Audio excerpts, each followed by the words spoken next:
Hey guys, it's the AK Geek here. Wanted to do a follow-up to one of my more popular and some may argue controversial videos from a few years ago. It was my comparison video between the 545 by 39 and the 5.56 by 45. And just wanted to briefly clarify a couple things from that video, just because I've been observing the comments on that video for the past, 5 or so years, however many years it's been since I came out with it. And I figured it'd be a good time to do a follow-up on it. So, to briefly summarize that video, both cartridges are very effective. History has proven that. As more of a recent statement, let's just be real, guys. If we're honestly going to compare the 545 and 556, to really find any sort of substantial difference between the two, you're really splitting hairs because in reality, they both perform virtually identical to one another in most of their common military cartridge variants, which I did briefly touch upon in the video, but I'll explain more into it. The main comparison I wanted to make in that video was the most common service cartridges available in those two calibers, meaning it primarily being the 7 and 6, 7 and 10 for the Russian side of things, and the M193 and M855 or SS109 for NATO. Um, and the primary reason for doing that, and because I keep seeing a billion comments on there saying, oh, well, you can put a 5.56 in a 77 grain open tip match, or, what about an 855A1? The wooting capabilities are just amazing, so much better than modern 5.45. Yeah, I get it. I get it. If you want to go with specialist rounds or brand new cartridges that have just recently been introduced, sure, you can get whatever basic performance you want out of it with modern bullet technology, but the main reason I wanted to stick with those main cartridge types, okay, meaning 7 and 10, 7 and 6, comparing to M193, M855, green tip, is because those are the two most commonly used variants of those cartridges, hands down. And they were issued in mass, and they were used around the world over. That's the reason why I wanted to compare those two, because that's also the type of ammunition that is most common in civilian hands as well. I'm not going to talk about 855A1 when that is a relatively new cartridge on the battlefield that has not really seen a lot of combat testing as of late. And with the testing that has been done, I mean, ballistically, it's an amazing cartridge on soft tissue. I mean, that thing just blows up into a million pieces. But in reality, there's other problems with the cartridge, dealing with damage to feed ramps and overpressure, because it's basically like a 5.56 plus P. It's beating guns to death. So I didn't want to compare that because most civilians don't have that round, and really only the United States is using that, and they've had issues with that cartridge.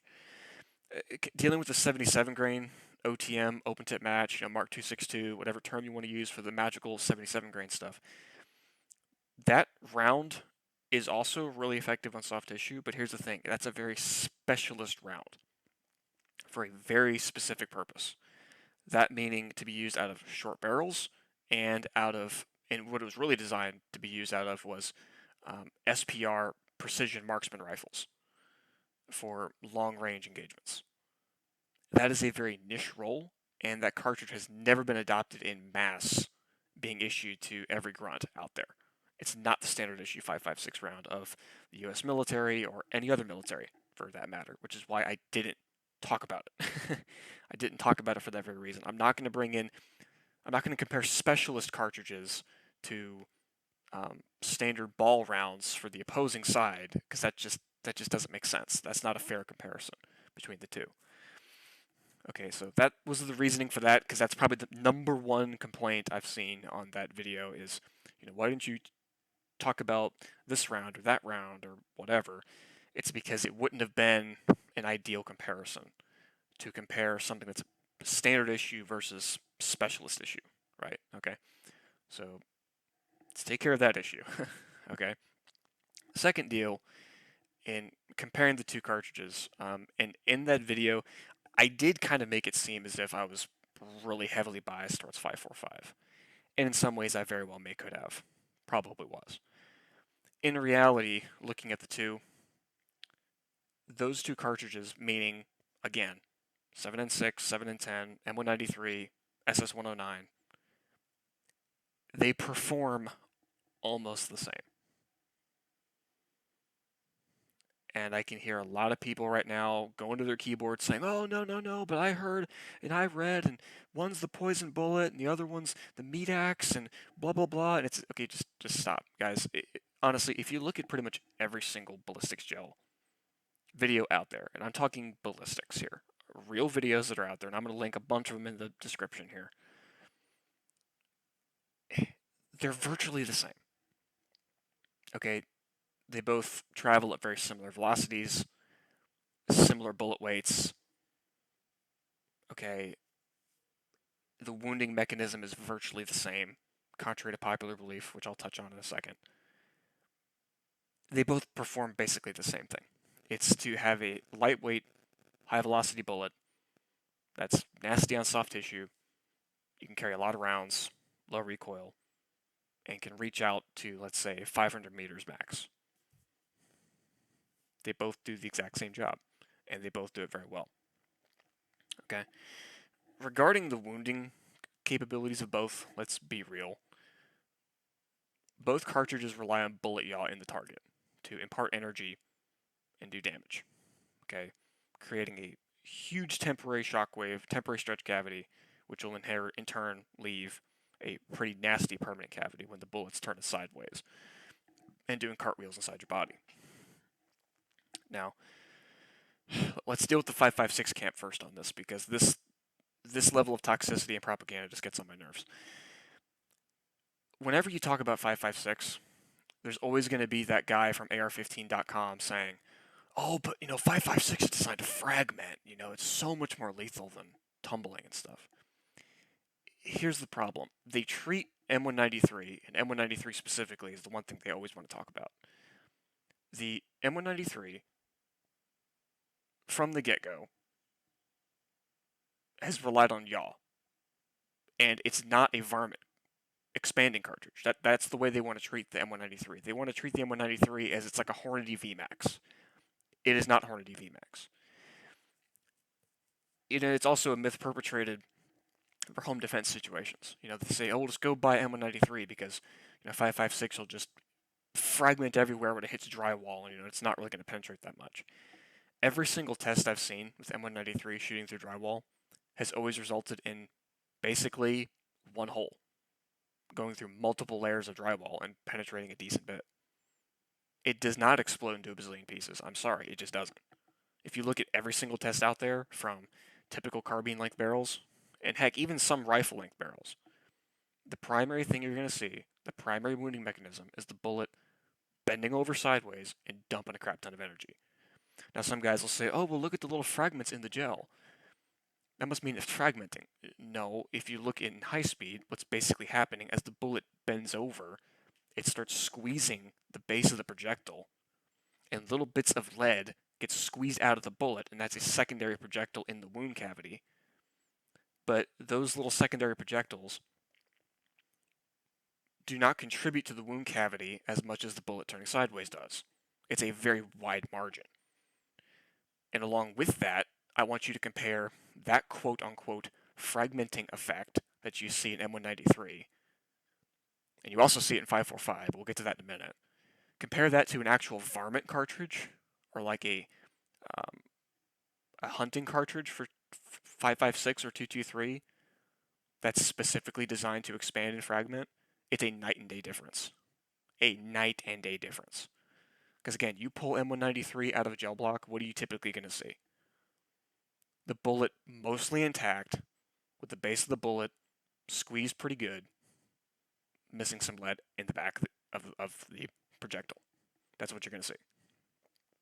Okay, that's just the one thing that it always gripes when I hear people talk about 5.56 this way, and it's just like the main wounding mechanic is still bullet yaw.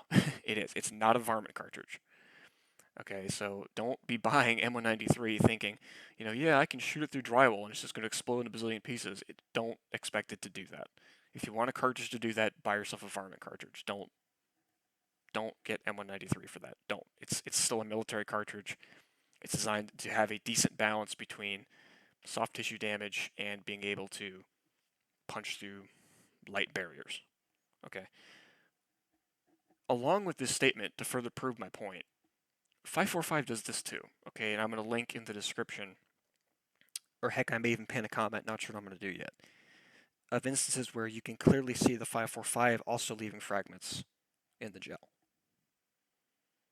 doing literally the exact same thing 556 does. The only difference that I can really see in between the two whenever they do it is 556 tends to squeeze out a little bit more. It's not a guaranteed effect. It's not very consistent, but usually when it does, you can basically chop that up to one bullet's typically a bimetal jacket, meaning the 545, and most 556 rounds that are M193 variety are a copper jacket. Okay, so again, the reason why I'm hitting on this is because it's a common complaint that I've seen on the videos and what I've heard over the years. It's just completely toxic.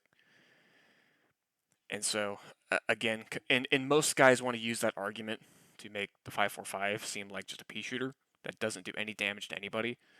And there's a common myth, I'm not going to say from who the YouTuber is from, that the whole poison devil's bullet myth is because the 545 wasn't putting out devastating wounds on bad guys. It was the fact that the Afghans were dying of infection very slowly. It's very difficult to determine which of these arguments is more truthful, considering we don't have first-hand accounts from, the Afghans from the Soviet Afghan War talking about their encounters with this, because pretty much most, if not all, of the Mujahideen that were shot with 545 ended up dead. So there's that. But here's the thing, though. There is always some truth in myth, and so you kind of have to skirt through the details. And the whole poison bullet thing, it was never attributed to guys dying over days due to infection. The devil's bullet, poison bullet myth primarily came from the fact that if you're hit with it, you're guaranteed to die. That was the that was the the reason behind the name, implying it was putting out serious wounds. In the same way, you can attribute to the fact that, hey, 556 was called the meat axe in Vietnam. I mean, both cartridges are known for performing very well on soft tissue. Gosh, this video is getting longer than what I wanted it to be, but I feel like that's really important to address because there's propaganda on both sides with this, and in reality, both cartridges are very similar. And as in the videos I'm linking below, you can see for yourself, the gel results are virtually the same. Any real difference between the two is splitting hairs to the point it's irrelevant. Because any one of those cartridges hits somebody, they're having a bad day. And they're probably not going to make it out alive. Let's just be real. So, in conclusion, both cartridges are great. To briefly summarize the little minute differences between the two cartridges. With 556, you're getting more kinetic energy, because again, it is a slightly heavier bullet, going slightly faster. So you're going to get more kinetic energy on target, which means you may get some larger fragments, secondary fragments, in the yaw pattern in the wound channel. The advantage of 545 is it's a little bit lighter, a little bit slightly slower, is you're getting less recoil, and in many of the tests I've seen, you're going to get slightly better barrier penetration due to the bullet being slightly smaller in diameter. And most 545 rounds being a bimetal jacket bullet as compared to copper, so the projectile is going to hold together better. So, if you really want to scratch hairs, if you really want to nitpick, that's the only real difference between the two. Both cartridges are great. Both are very versatile. You're not going to lose out if you choose either one for your preferred go-to-war use, whatever term you want to use for that. One thing I do want to add is people often say, well, why make this comparison when 556 is so much cheaper? Okay, well, in the original video, price was not the main argument. Combat effectiveness was. Talking about it now, as of 2021, it's basically reversed in the fact that all of the Russian calibers have been a lot more available during the ammo apocalypse than any sort of Western caliber. 9mm, 5.56, 308, 45. They're universally almost all out of stock. At least it's been that way for a long time. It's slowly getting better. Whereas most of the combat calibers, 7.62, 39, 9mm Makarov, 5.45, they've been a lot more available and a lot cheaper. So take that for what it's worth. That's just something to take note of. It's just a pretty interesting thing.